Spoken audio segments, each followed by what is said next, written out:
Tirandu mesai, Oromota Durgae. Osa tirandu mesai, Oromota Durgae. Osa tirandu mesai, Wakevata Durgae. Osa tirandu mesai, Wakevata Durgae.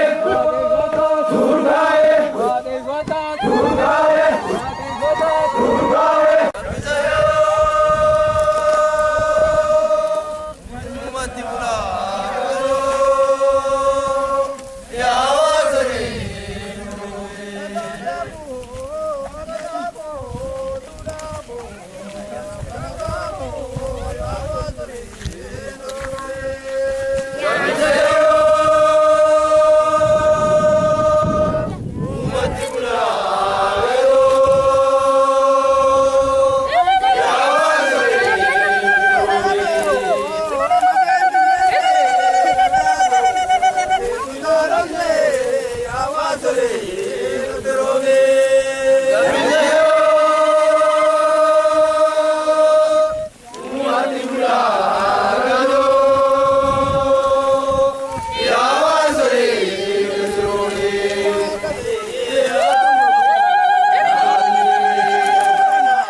Doaka barkuma maftur bechun kam abani tijarane kam serum mati sefe ko legal sochi untuk aga fanna butu rumah rat ke famu jel kabera muakamin ijar tigaltani berarti tigal tomin akatar argama lafa galma bosa kuni baie mudan nofi rakko ijaba ke tarbiyat argame kunis warigama alonni sesuni galma kharab anini argama sadura akkuma amantaa kamiititti qaama dhimmi ilaalu bulchiisa magaalaa keessa jiru sanitti yeroo sagaliif amata sagalii amata otoo iyyannu amata sagalaffaa irratti nuuf argame lafti kun kanas gaa waan innis gaa turtii kechas numarraa araarame akkasitti lafa kan nu kennanii ebla 21 bara 2007 nu kennanii lafa kana arganne jechuudha galma amma buusa kan amma irra jiru kana achiin booda nuuf kennanii xalayaa ijaarsaa nuuf kennanii amma gaannuuf nama gartee waggaa dheeraa mana kiraa keessa jiraate waan ta'eef dhaloonni gaafsan jiru keessatti amma ijaarsa mana kanaa keessatti yookaan immoo argama sakkeetti dagalee abdii afaan abbaan gadaa afaan gaafsan as jiranii amma gaa lafa nuuf kennanii akkamitti lafa kana irratti ijaaranna kan jennu lafa duwwaa kanatti sharaa waxxarannee achitti dhaloota keenyatti iyyidee sharaa keenya guyyaa sagalitti dhaloota keenya amma gaa akka dhaabbanni kun dhaabbateera galmoota jiran namoota dhaabbanni kun qabutti bilbiluudhaan mee qorqoorroo meeqa nuu bitte jechuudhaan galmi boosatti lafa argate jennee itti himuudhaan guyyaa sagalitti galmi amma jiru kun qorqoorroo 90 lafa argame san lafa gara kaaree 400 kan ta'u arganne achirratti qorqoorroo 90 dhaloonni keenya dhaloonni Oromoodhaa kan durattuu of ta'ee jiru kun itti dirmatee ogeeyyiin illee humnaan ogeeyyiin keenya wilis dhaloonni Oromoodhaa hin qaban humna isaaniitiin odoo homaatti homaan kafaliniif qorqoorroo 3 4 akka humnaatiin kan fudhannuu miti guyyaa 9 galmi kun gad dhaabbatee qorqoorroon isaatu kukutamee raawwatu. Achiin booda dhaloonni immoo muka warra keessatti warra baha barraa yookaan immoo abbaa shifarraa tulluufaan nuu kennanii dhaloonni keenya kaayyoo isaaniif ijaanii galma kana ijaaruu keessatti dhaloonni galma gosa jiru kuni waan hin jedhee qooda isaanii fa'aa qabu san seenan isaaniif haa kafalu. Gaara kanatti deemanii muka sana achitti muranii musun gaara lafti golbaa gaaratti baatanii karaa makiinaan deemutti baasanii dhaloonni kun wareegama akkasumatti mukni sun dhufee guyyaa gabaabaa keessatti ijaaramee galma tahee galma amma dhaloonni dhaabbanni dhufee galma dhaabbata hordoftoota amantii waaqeffannaa lakkoofsa 2ffaa tahee amma gaa waajjirri lafti gaafa nu kenname waajjiraan barraa'ee dhufe waajjiraan ijaaramee dhufe sadarkaan akkaataan argama galma kanaa kana fakkaataa baay'ee seenaa guddaa fi darbee wareegama dhaloonni kun kafaleen wanti kun argame amma gaa ammas gaa kusilaa waan dhaabbataatii miti argamni isaa kana fakkaata. Yaa ta'uti galmoonni keenya yeroo warraa lafa argatan baay'ee jira amma jabaannee jirra. Kaaree 400 waajjira dhaabbataatis akkasumas kan giddu gala bahaati kan konyaa gosatti fantaallee illeedha. Akka waliigalaatti lafti kun isin gaa amma haalli jiru wanti asirratti kaaree 400 jechuun amma galma tokkoofu gaa baay'ee xiqqaadha hawaasa Oromooti dhaloonni Arabu waaqeffataa ta'ee argaa jirra bakka kaaree 15,000 kennesin jira. Merga waliigalaatti asirratti maal jettu? Galatoome beektaa harkaan hoo'iyyatiin miilan dhiitaa jira. Bakkuma taa'inyu argachuu saniifuu 400 saniifuu galataa miidhaa ture maaliif namni mana kiraa keessa taa'u kan galgala awwal asiin ubaasan yoo kan rakkoo isin tuba jennee yaadu san irraa dhibba kana afran argachuun akka waan guddaa hojjennu nu taasise. Kun immoo isin gahaa waan yoo gahaa miti. Maaliif amma humni argameera dhaloonni qabatee jira galma 400 fi 25 akka Oromiyaa golee Oromiyaa keessatti ammallee gaafachaa jirra xalayaa galfannee jirra bulchiinsa magaalaa isaaniitti lafa kaaree 20,000 kan ta'u sanneetti xalayaan gaafannee galmi kun nutti dhiphateera nama 20,025 asitti walgahii godha sagantaa gaggeeffataa kana bulchiinsa magaalaa Finfinnee ilaalchifnee sagantaa irratti hirmaatanii arganii akka nu beekne isaan baraniiti yoo xiqqaate haga kaaree 20,000 tokko kennamuufii qaba jechuudhaan waan jiruus wal dubbisaa irraa sanii fi nuun gahu akkasitti gaabbal'ifachaa deemnaa.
Sochii amantii waaqeffannaa kana keessatti galmoonni dhaabbata hordoftoota amantii waaqeffannaa 425 jennu kuni hojii amantii waaqeffannaa geggeessaa jiranii hojii amantii waaqeffannaa kana akkamitti geggeessu giddu galeessummaan jaarmee waaqeffannaa kun akkamitti eegamaa jira hojiin amantii waaqeffannaa galmaa galmatti gargaaramuu haala kamiin geggeessaa jirtanii amma akka waliigalaatti. Hayyee galatoomaayi atti yaa'u galmoonni dhaabbata hordoftoota amantii waaqeffannaa hojii amantii waaqeffannaa gaggeeffachaa jiru bifa wal fakkaataadhaan yoo jennu galmi barnoota qaba.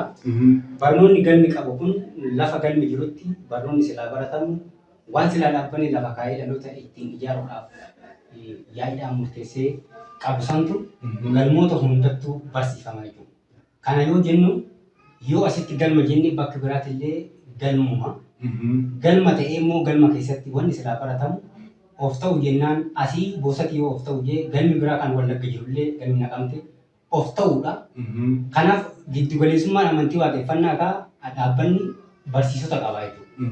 Barsiisota qabaa barnoota silaa lafaa qabu kana barsiisota dhaabbanni barsiisee qajeelfama dhaabbata kanaa galmaan gahuu ni danda'an, barsiisuu ni danda'an, hawaasa ijaaruu ni danda'an jee itti amanu ka'uu dhaloota harkaa qabu santu galmoota silaa dhaabbanni qabu kana keessa jiran waan ta'eef giddugaleessummaan amantii kanaatillee bifa saniin eegama jechuudha. Qajeelfamni silaa galmoonni kun irra yaa'an, barnoonni silaa galmoonni kun baratan bifa tokkoon jechuudha. Kanaaf isa kanaaf immoo galmoonni kun hundi dhaabbata kana jala waan jiraniif galma kana dhaabbata kana harkaa bahee sagantaa biraa yookaan dhimma biraa galma keessatti qaamni gaggeessu hin jiru. Mee akkamitti walitti dhufama galmoonni kun walitti dhufeenya hin qabani amma gaa sagantaatilee galmoonni torbanitti kan bultiitii fi kan dilbataa illee hin qabu kanan alawu sadarkaa qonyaatti wiirtuutti giddugaloota dhaabbata toonni jedhamu kun kita kamiin mee akkamitti walitti dhufu amma galmoonni? Galmoonni akkatti walitti dhufanii galmoonni walga'iilee sadarkaa qonyaatti, sadarkaa wiirtuutti, sadarkaa silaa giddugalaatti walitti dhufu jechuudha. Yaa'ii waliigalaatti irratti wal argu jechuudha galmoonni guutuun. Kana hojjennu akka biyyaatti. Waayuuleen galmoota yookaan gaggeessitoonni galmaa yaa'ii dhaabbataati irratti qajeelfamni dhaabbanni silaa gaafas yaa'ii san irratti hawaasa kanaaf diriirsu yookaan murteessu guyyaa san galmoonni kamiyyuu fudhatanii galma sanitti deebi'u jechuudha. Kanaaf wanti isaan hojjetan waan dhaabbanni lafa kaa'e waan dhaabbanni murteessisan waan ta'eef bifa sanii quba wal qabaachaa ayyaanota dhaabbanni qabu irratti wal arganii waan sadarkaa aanatti kan qonyaatti akkamitti wal argu? Ammamii wal argu? Sadarkaa qonyaatti galmoonni ji'aan deddeebi'anii wal argu.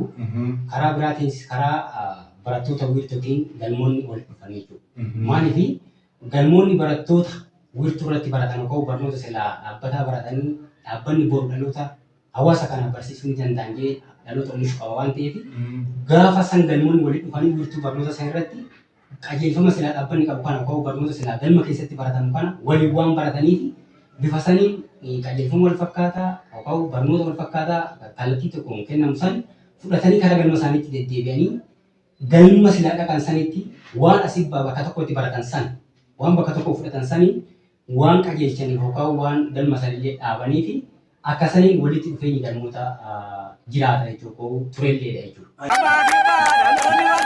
Aadaafi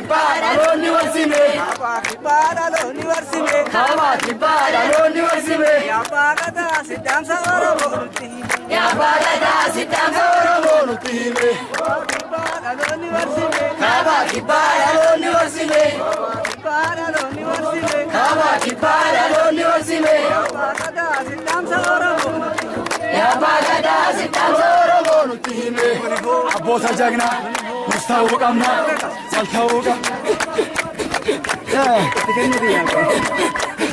Yaada tokkotu ture Oromoo keessa. Amma Oromoon maqaa aadaatiinis aartiitiinis Aadaafi Duudhaa Oromoo gaddisiisu karaa adda addaatiin ijaaramaa turanii yeroo ijaaramaa turan kana hin diigamu. Hin diigamu. Oromoon ni ijaaramu. Oromoon danda'ee waliin hin hoogganamu. Akkasumas immoo qaama biraatti harka keenya galfatee diigaa maallaqaan diiguu Oromoon dhabaa waan ta'eef siyaasan diiguu waan adda addaatiin hin diiguu jecha geechanne wanni jedhamu tokko turaa ture. Amaloota armaan dura ture fa'aa yeroo ittiin dhaabbata kanaaf fa'aa rukutaa turan ture. Leesan akkamitti yaadattu akkamitti ijaaramaan kuni amma gadaa tokko fixaa jira waggaa 8 guutaa jira. Hojii guddaallee hojjetee Oromiyaa bal'oo tanaan alatti illee tarkaanfatee hojii amantii waaqeffannaa kana geessaa jira. Maal sanitti dhaga'amas illee akkamitti as geechanis ulee kana irraa akkamitti baatanis?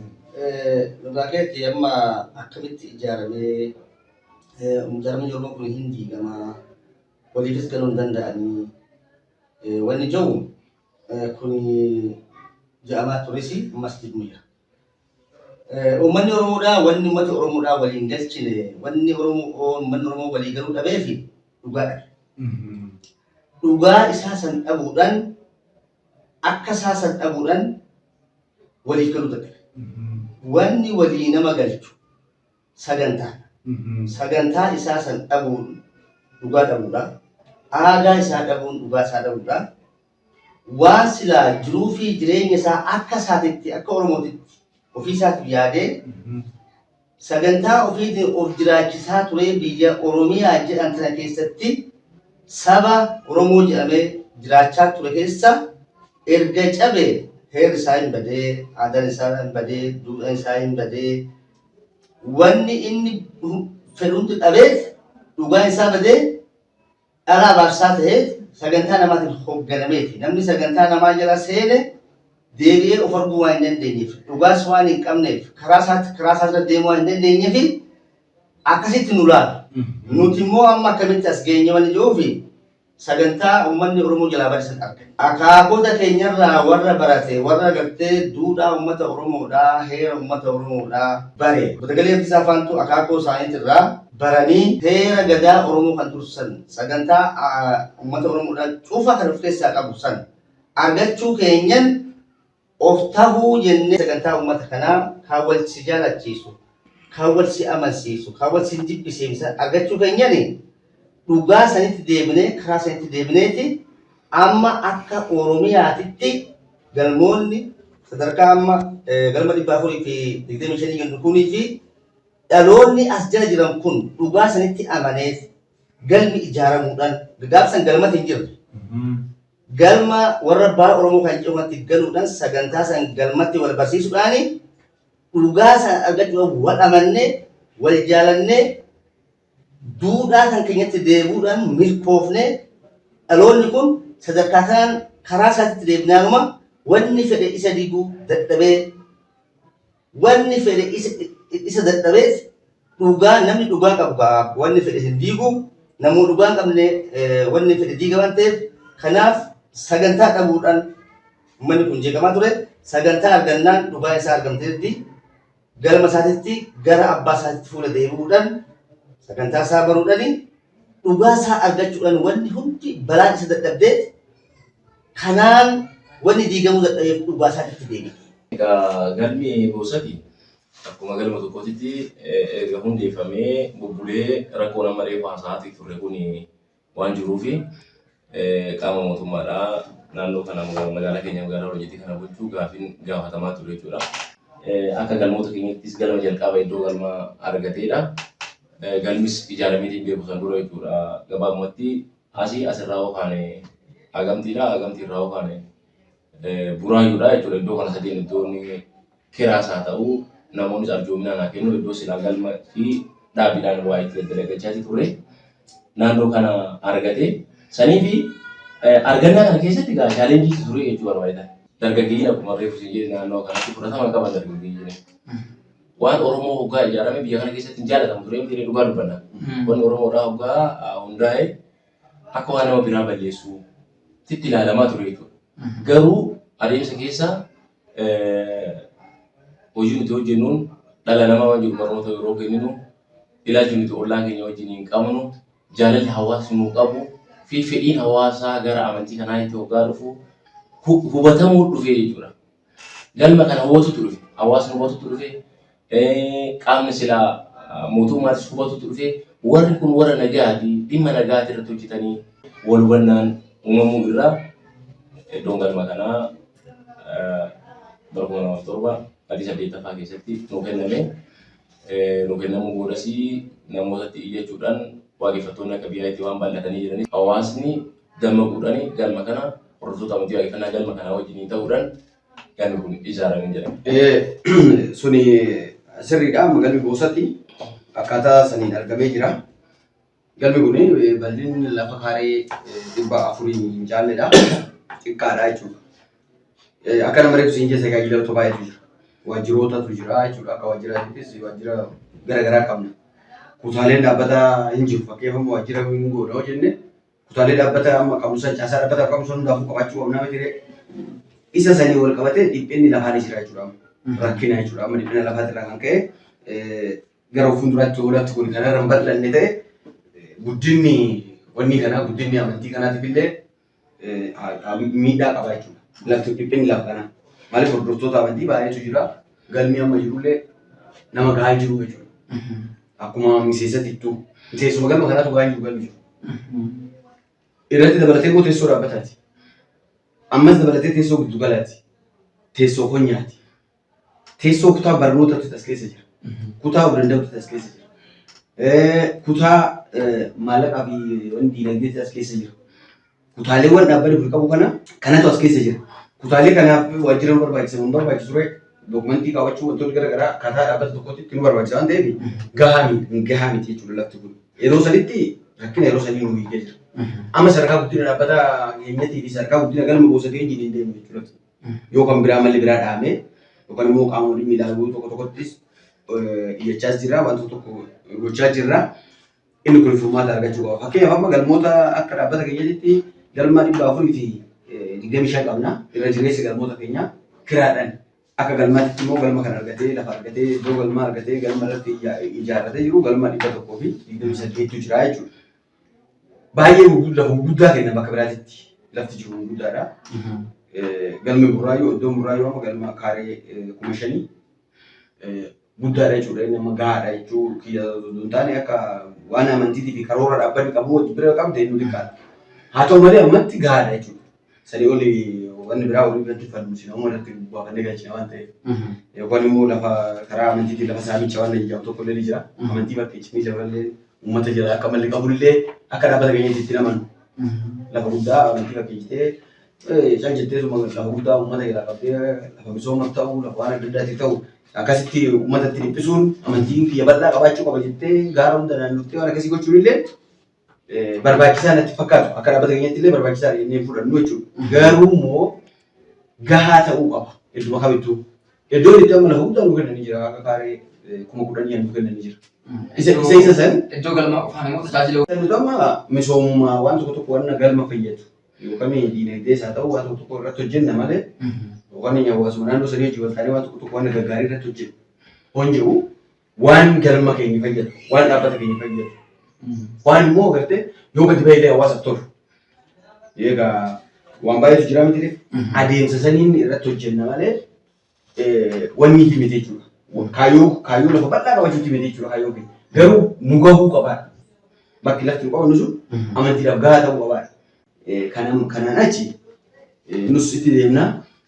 Qaamni immoo waan kana nu gargaaruu danda'us nu gargaaree akka iddoo gahaa ta'e qabaannee amantii kana barsiifnu waan amma jenne kana fayyaa karaa amantiitiin argamu kana babal'ifnu hawaasa keenya gidduutti nageenya barsiifnu ilmi akka abbaa kabaju abbaan akka ilmaa isaa guddisuu danda'u wantoota garaagaraa barnoonni amantii kana keessatti jiru waan hawaasa kanaaf gaarii ta'e waan dhala namaatiif gaarii ta'e barnoota jechuudha wanni nuti irratti xiyyeeffannu inni guddaa karaa waaqaa caalaa Ibadah sagada caalaa maal caalaa sammuu namaa baratee jijjiiramee ilaalcha gaarii dhala namaatiif akka horatu hojii gahuutti dhaabbata kanaatu. Ilmi namaa hundisaa akka namaatitti nageenyaan akka jiraatu uumamni nageenyaan akka jiraatu. Madaalli uumamaa kun akka eegamu dhaloota kana bocanii ilaalcha namaa sirrii gochuu irratti kan hojjetu waan ta'eef kan ammoo eenyuuf fayyada jechuudha. Nama hordofaa amantii waaqeffannaa ta'eefis nama hin ta'iniifis mootummaa biyya bulchuuf illee. Organization yookaan dhaabbilee kam keessattuu nama akkasii uumuun lamni akkasii uumuun ni fayyada malee abbaa miidhuun qabu waan ta'eef hojiin dhaabbata keenyaa kana kanaafuu qaamonni barbaachisaa ta'antu bira dhaabbatanii sochii akkasii akka deeggaran kan jedhu qaba. Xumuraarratti hordoftoota fi daawwattoota chaanaalii yuutuubii dhaabbata hordoftoota amantii waaqeffannaatiif ergaa nafe jettee yoo jiraate yookaan waan akkasii dhaabna jettee yoo jiraate carraa isiniif hin kennu. Tole galatoomii. Egaa ergaa dabarsoo jiraate tokko addunyaa kana keessatti namni tokko jiraachuu kan danda'u of ta'eeti. Yoo of hin ta'in jiraachuu hin dandeessu. Haalli ati keessa jiraattu si dhiphisaa jechuudha.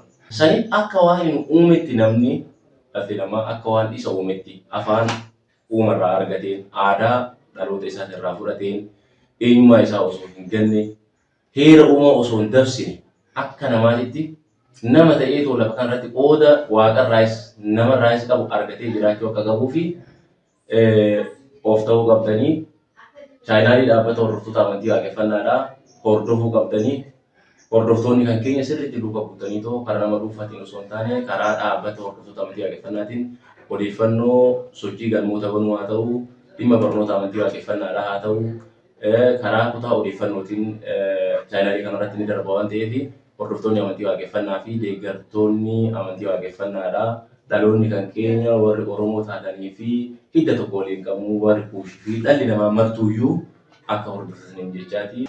Ani dhaamsi ani qabu tokkoffaa waaqeffattoota.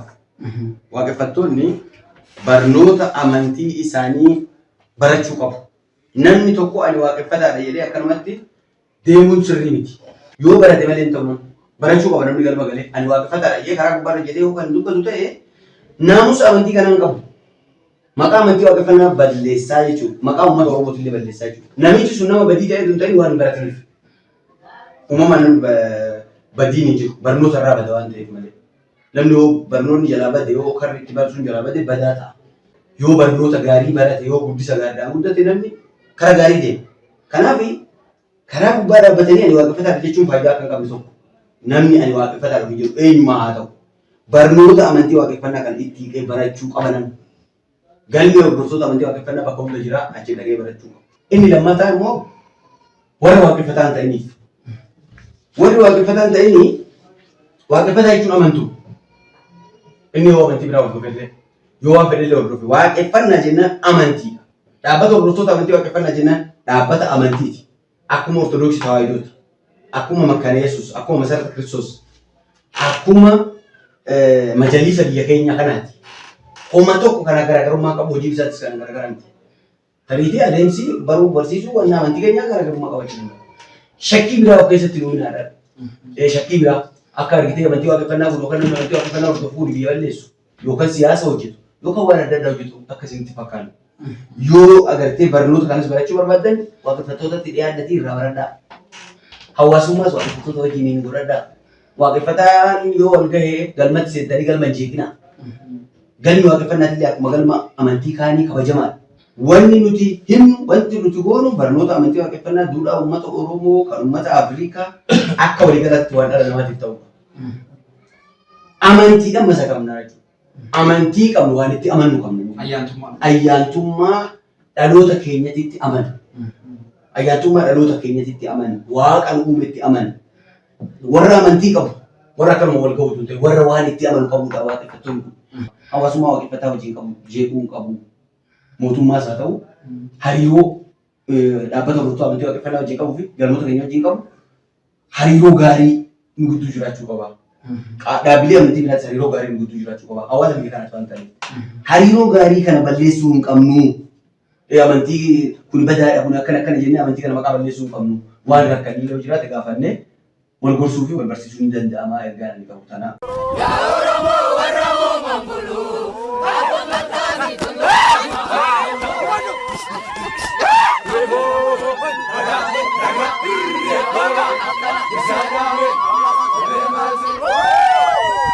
Wakaboo deemtee dhuftee dhalattee dhaan toltu hiddatti kanas ni beekaa Oromoo duudhaan tolti ni dubbattee.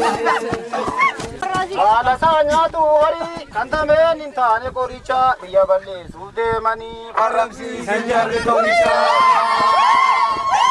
Kana lohaa baasuu barri Oromoo hundee qota jarri. Kana lohaa baasuu barri Oromoo hundee qota jarri. Oromoo hundee qota jarri.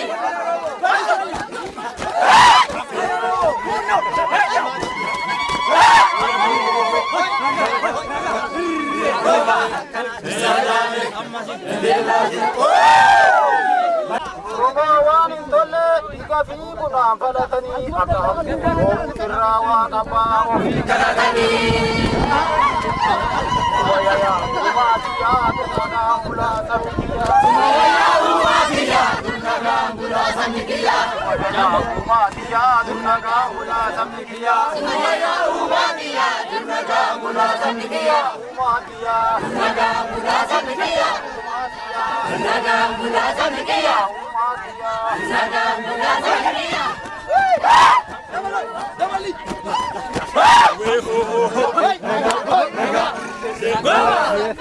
Rafi uumam bulaa Oromoon nama tokko biyya ofii ta'a malee biyya abbaa tokkootis hin ta'u.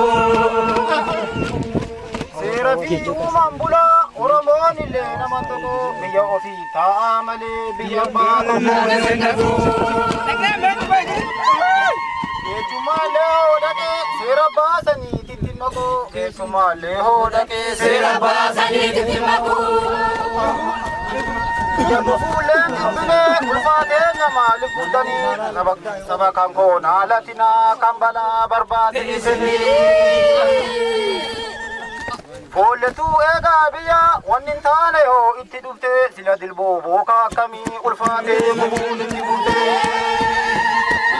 Kana tisee miiraa biyyaa asin deebinaa gara kiyyaa. Asin deebinaa gara kiyyaa. Asin deebinaa gara kiyyaa. Jaalafeetu dubbii dheeratullee teekulaatee waan hedduu muraasee yoo namni waa himu jiraatee. Jaalafeetu dubbii dheeratullee fe'uma taatee waa hedduu haasofnee yoo namni waa qabu jiraatee. Waa himaan dhabanii caqafataa dhaban maleedha durattuu manguddoo jecha lamaa fide kaleedha. Waa himaan dhabanii caqafataa dhaban maleedha durattuu manguddoo jecha lamaa fide kaleedha.